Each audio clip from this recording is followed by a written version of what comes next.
En una época donde el susurro de la muerte resonaba en cada rincón de Europa, emerge una historia que desafía el corazón y la mente, transportándonos a mediados del siglo XIV. Imagina un mundo envuelto en sombras, un continente asolado por una pandemia sin precedentes, la infame peste negra.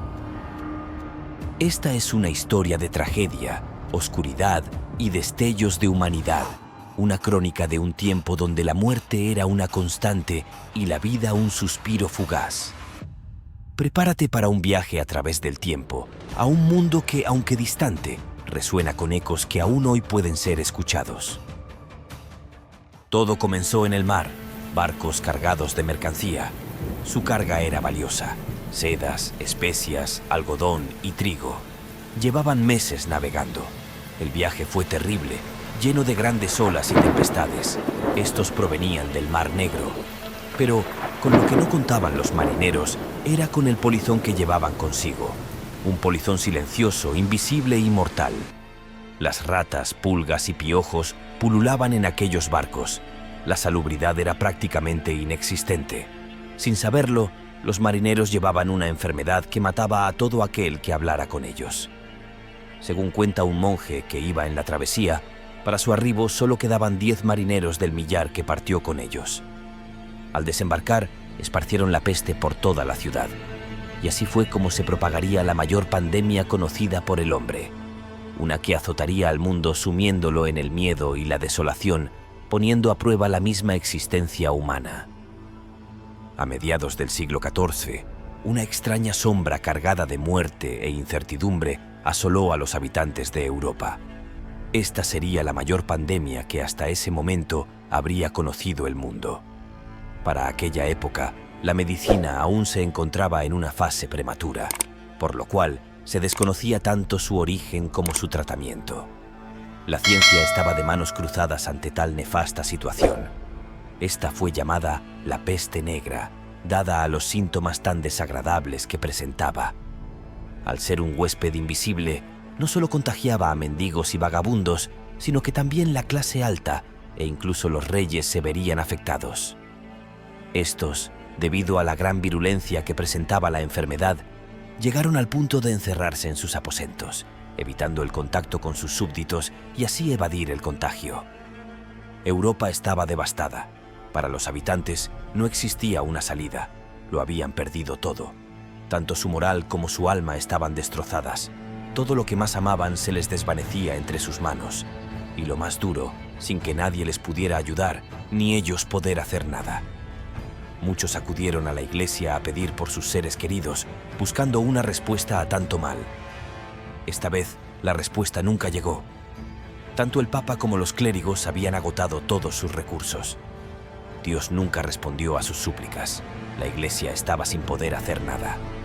Muchas familias desaparecieron para siempre.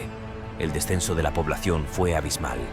Los muertos estaban por doquier y no había quien les diera una digna sepultura. Solo se respiraba miedo y horror. Las personas se paralizaban frente a tanta barbarie. Muchas personas sentían que estaban presenciando el fin del mundo. El mal olor y la podredumbre se adueñaban de las ciudades. Los que aún quedaban vivos, o sea, sin haber sido contagiados, hacían grandes hogueras con ramas y plantas aromáticas para poder así calmar los olores funestos que desprendían los cuerpos en descomposición que yacían en las calles. Los más pobres, debido a su situación económica, se vieron obligados a desempeñar la tarea más difícil de sus vidas: enfrentar cara a cara a la peste negra. Estas personas, carentes de todo, tuvieron que darle sepultura a los cuerpos putrefactos que se encontraban por toda la ciudad. Cuentan que muchos de ellos llegaron a amasar grandes fortunas. Una vez un ser querido fallecía, este era abandonado con todos sus bienes preciados, como joyas preciosas, dinero y todo lo que llevara consigo encima. Los cuerpos sin vida eran saqueados y despojados por sus propios sepultureros. Estos parecían perros rabiosos, despedazando a sus presas hasta que les quitaban todos sus bienes valiosos. Luego, cavaban profundas fosas comunes y los arrojaban dentro de ellas.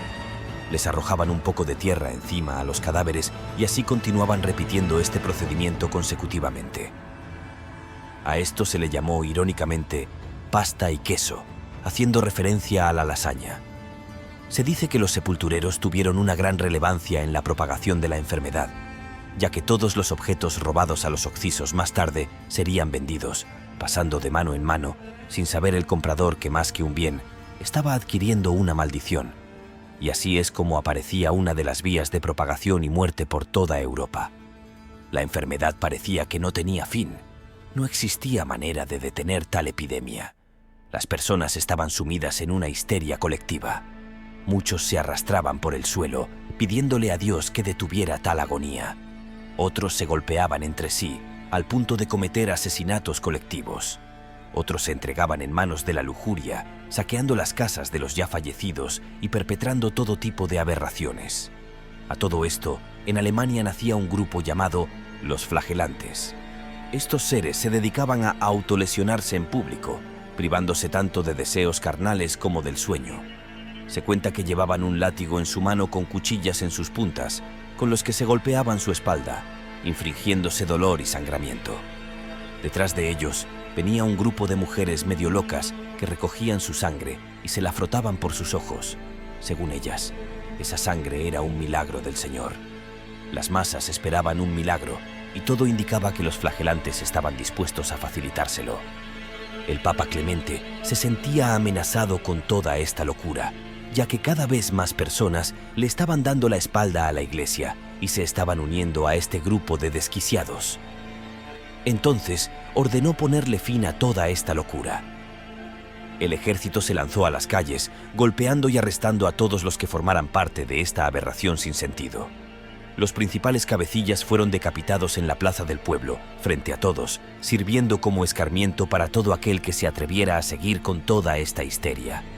Desgraciadamente, nada de esto detenía a la enfermedad. Cada vez había más y más contagios. Los síntomas eran devastadores. Los más comunes eran grandes nódulos o granos que podrían aparecer ya sea en la ingle, en las axilas o en el cuello. Estos venían acompañados de supuraciones, las fiebres altas que superaban los 40 grados de temperatura, la cual les provocaba temblores y escalofríos. Tanto era así que algunos enfermos podían llegar hasta a delirar. El cuerpo se les llenaba de grandes manchas azules o negras debido a pequeñas hemorragias cutáneas. Una persona podía estar sana por la mañana y tener fiebre alta por la tarde para morir al llegar la noche. Al principio, los médicos acudían al llamado de los contagiados. Estos eran acompañados por sacerdotes y clérigos. Los médicos vestían trajes negros, los cuales habían sido diseñados especialmente para evitar el contagio. Estos trajes les cubrían todo el cuerpo. Para proteger sus vías respiratorias, usaban una máscara con forma de cuervo. A esta le llenaban sus orificios con hierbas aromáticas y vinagre para así evitar el contagio. En aquel momento, la salubridad era inexistente. Las personas presentaban poca higiene, se pasaban días, semanas y hasta meses sin bañarse. El mal olor lo disfrazaban con perfumes y ungüentos aromáticos. Las aguas albañales se filtraban y llegaban a contaminar el agua potable. Todo era una inmundicia, y a todo esto se le sumó la carencia de conocimiento sobre la ciencia por parte de los médicos. Se cuenta que estos llegaron a realizar grandes sangrías. En algunos casos, llenaban el cuerpo de los pacientes con sanguijuelas para drenar su sangre, ya que pensaban que, al estar esta tan caliente, ese era el motivo de la enfermedad. En otros casos, realizaban cortes en las venas de los pacientes para drenar su sangre. Este tratamiento solo era detenido hasta que la persona perdiera la conciencia o falleciera. En la fase inicial de la pandemia, las personas cuidaban de sus seres queridos contagiados. Estaban en todo momento al pie de su cama. Su tarea principal era tratar de bajarle la fiebre y limpiar sus bubones supurantes. Pero, a medida que la enfermedad iba tomando fuerza, estos acompañantes eran también contagiados. Cuentan que llegó un punto en que no había diferencia entre el trato que recibían los perros en comparación con los infectados. Los familiares abandonaban a sus seres queridos por el tan solo hecho de sospechar de que estos estuviesen contagiados. Otros los encerraban en una habitación y los dejaban a su suerte. Las personas huían despavoridas de la ciudad hacia el campo. Se dirigían a zonas más apartadas, como granjas y casas de verano. Tanta era la histeria en aquel momento que las personas eran enterradas vivas por la simple sospecha de estar contagiadas o haber estado cerca de una persona infectada con la peste. Se dice que un niño le pidió comida a un campesino y este, al sospechar que el niño estaba contagiado, le arrojó la comida a una fosa que había hecho en el patio. Tanta era el hambre del niño que no dudó en meterse al hueco en busca de su comida. Una vez el niño dentro, el campesino tomó una pala y le comenzó a arrojar tierra. El niño inocente lo miraba y le decía: «¿Por qué le tiras tierra a mi comida? ¿Por qué?», mientras se le apagaba su tierna voz, quedando sepultado vivo para siempre. En 1348 se desató una ola de odio tan nociva como la misma peste negra. Al no tener a quien culpar por los millones de muertos, todo el odio acumulado durante años se volcó hacia los más vulnerables. Esto desembocó en una de las mayores cacerías de brujas de la historia. Las autoridades decidieron renovar las ordenanzas. Entonces, comenzaron a purgar los pecados cometidos. Se prohibieron los juegos, las blasfemias y los pensamientos impuros. Las prostitutas fueron desalojadas de la ciudad. Quizás así se ahuyentaría la peste. Pero la peor parte se la llevaron los judíos. Toda la fuerza represiva fue contra ellos. Para los cristianos medievales, nadie ofendía más a Dios que los judíos. El baño de sangre era inconmensurable. Muchos fueron torturados hasta la muerte.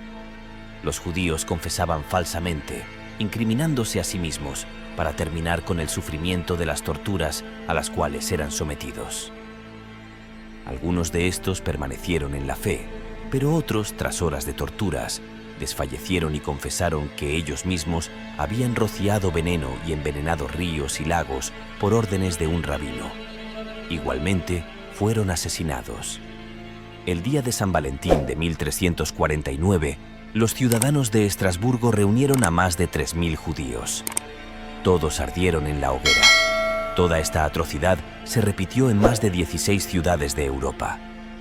Todas las personas de estas ciudades estaban envenenadas, sí, pero no por los judíos, sino por el odio, la histeria y la ignorancia colectiva.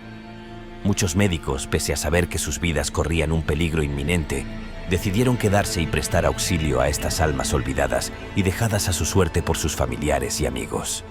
Unos lo hacían por compasión hacia los desamparados y otros simplemente por la esperanza de encontrar cuál era la razón por la cual tantos morían. Uno de estos médicos fue el reconocido cirujano Guy de Chauliac. Para mediados de 1349, la peste negra tocó su puerta. Al principio, Chauliac no estaba seguro de qué había contraído, ya que no presentaba los síntomas habituales de la enfermedad. Pero con el paso de los días, la enfermedad fue tomando terreno. Todo su cuerpo se llenó de manchas negras y consigo las altas temperaturas y escalofríos. Chauliac sabía que pronto se reuniría con su creador. Chauliac estaba condenado. La heroica entrega a sus pacientes le había llevado al umbral de la muerte. Más tarde el médico escribió: «Hacia el final de la enfermedad, tuve mucha fiebre y una hinchazón en la ingle. Estuve enfermo cerca de 6 semanas. Cuando el absceso estuvo maduro, lo traté con higos y cebolla mezclada con levadura y mantequilla y sané, gracias a Dios». Todo un milagro. Chauliac había burlado a la muerte. Para entonces la enfermedad había arrasado con más de la mitad de la población de Europa. Muchos se preguntaban si tenía sentido seguir viviendo. La peste negra había engullido todo lo bueno de la sociedad. El mundo no era el mismo, solo quedaba tristeza y desolación. En cuanto al número de muertes causadas por la peste negra, los estudios recientes arrojan cifras espeluznantes.